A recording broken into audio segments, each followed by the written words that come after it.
Hello and welcome to episode 10 of the Adventures of Ceridwen, an episode called The Holy Well. Ceridwen had never been for a ride before, but here she was, sat next to Vano the traveller boy, as Nan the pony trotted along the lane going north. They were on their way to somewhere that Vano visited at least once a year. It was his Nana who first took Vano to St. Winifred's Well, when his mother was busy nursing his little sister. He was only a toddler himself at the time, but he still remembers the things Nana did while they were there. He liked to do the same things whenever he came. It was night time when they arrived, and the gates at the well were firmly locked. But Vano had another pocket tool, as beautiful as his penknife, with which he was able to unlock the gates without any damage. So in they went, quietly, respectfully, slowly. They came to a box full of candles. Vano took the lot, placed them around the pool, and lit them one by one. The whole place looked magical. Vano then led Nan to the spring, so that she could be the first to taste its cool, refreshing water after her work pulling the trap. Then he sprinkled the pony's head 3 times, just like his Nana used to do for him. Then he beckoned Ceridwen forward. At first, she hesitated, not because she was afraid, but because she felt something important was happening, something she couldn't explain. All this while, not a word had passed from Vano's lips. He was quiet a lot of the time, and not really into words all that much. He even got teased about it sometimes by his traveller friends, who always had a lot to talk about. But the reason Vano remained quiet here was that his way of praying didn't need words. His way of praying was doing things. Things like taking a drink, lighting candles, and pouring water over his head and the head of his companions 3 times. Ceridwen watched the boy and could see what a good way this was to behave at places like this.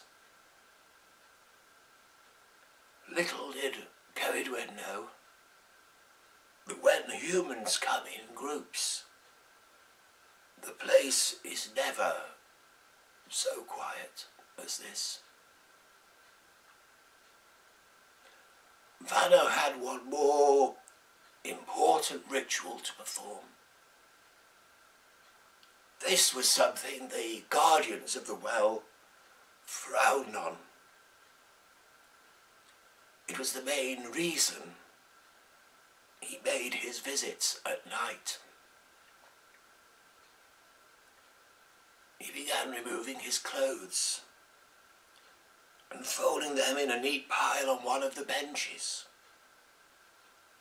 Then, with only his underpants on, he ran towards the pool and leapt into the air so high he could make a somersault, and came down with a mighty splash right in the middle of the pool. The splash was so big that some of the water spilled out at the sides and swept beneath Ceridwen's injured foot. At least he used to be injured, but whether the water had anything to do with it, she could now no longer feel any pain. She was so delighted that she skipped into the air just as she used to do as a little lamb.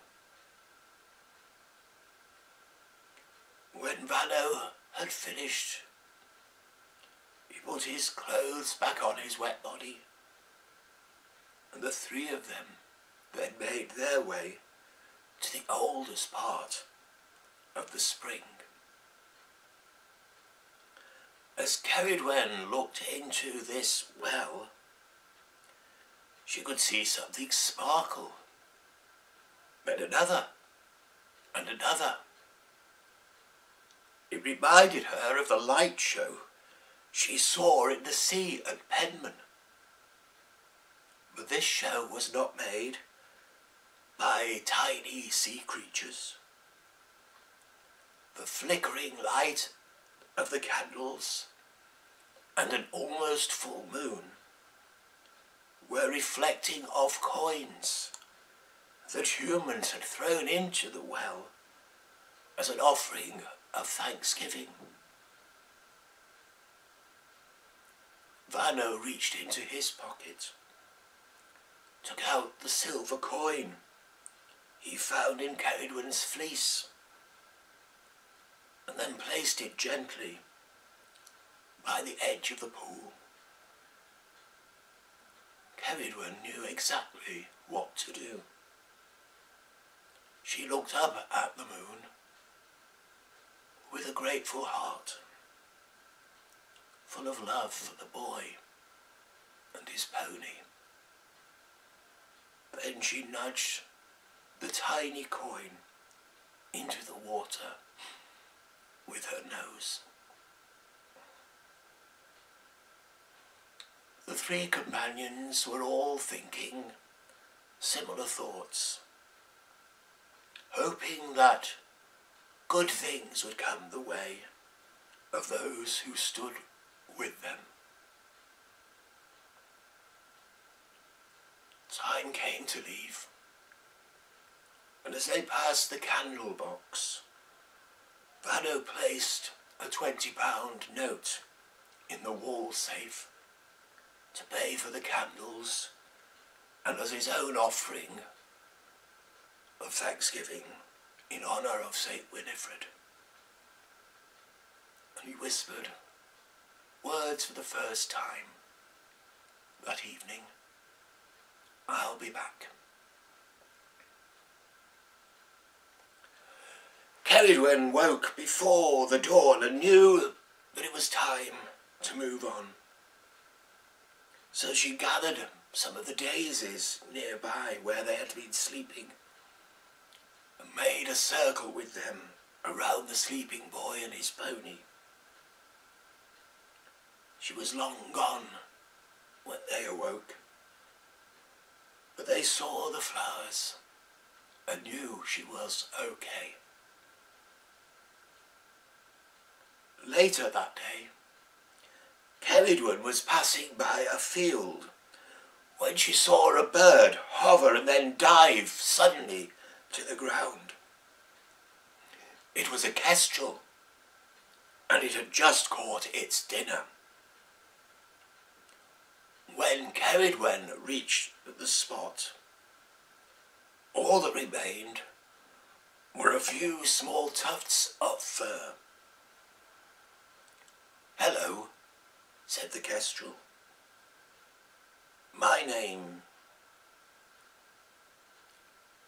"Hello," said the bird. "Hello, my name's Ceridwen," she said. "I'm searching for my family.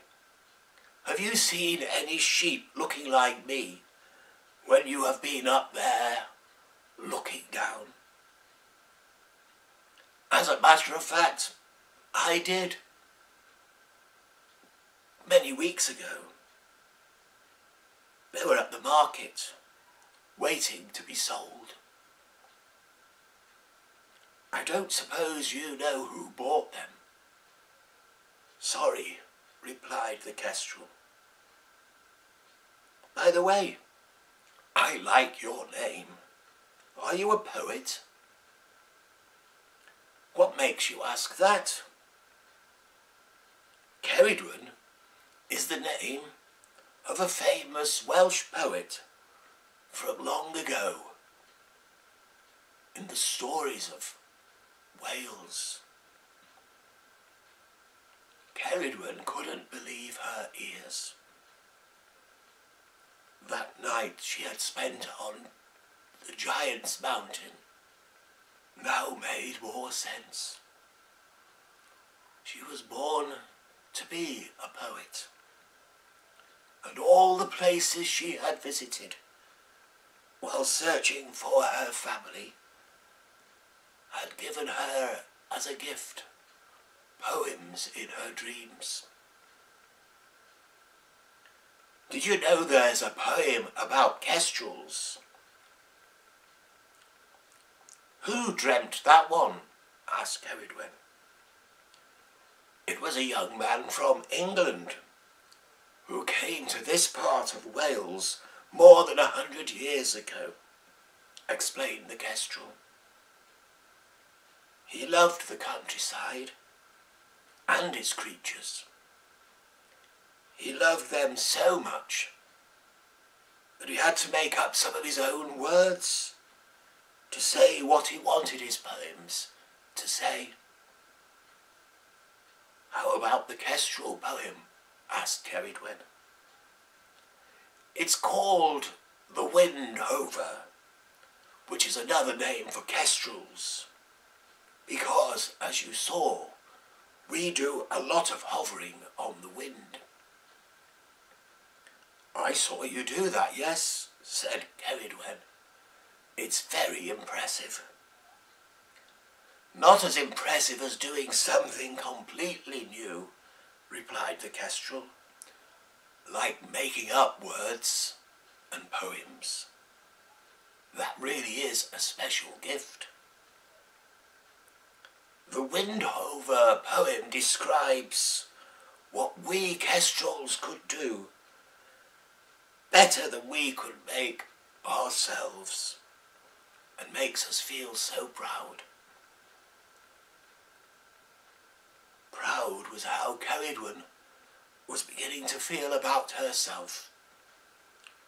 She might not have succeeded in her quest, but she had shown a lot of courage and learned so much about this fascinating world and the beauty of Wales. The clouds were so thick that night that the moon could not be seen, so Ceridwen had no idea where she was when she went to sleep. That didn't stop her saying thank you for learning the origin of her name and about how some poets can make up words when the dictionary runs out of ideas. This very thought entered her dreams. Now, there's a bit of a challenge if it's what any of us can meet. Like Gerard Manley Hopkins too.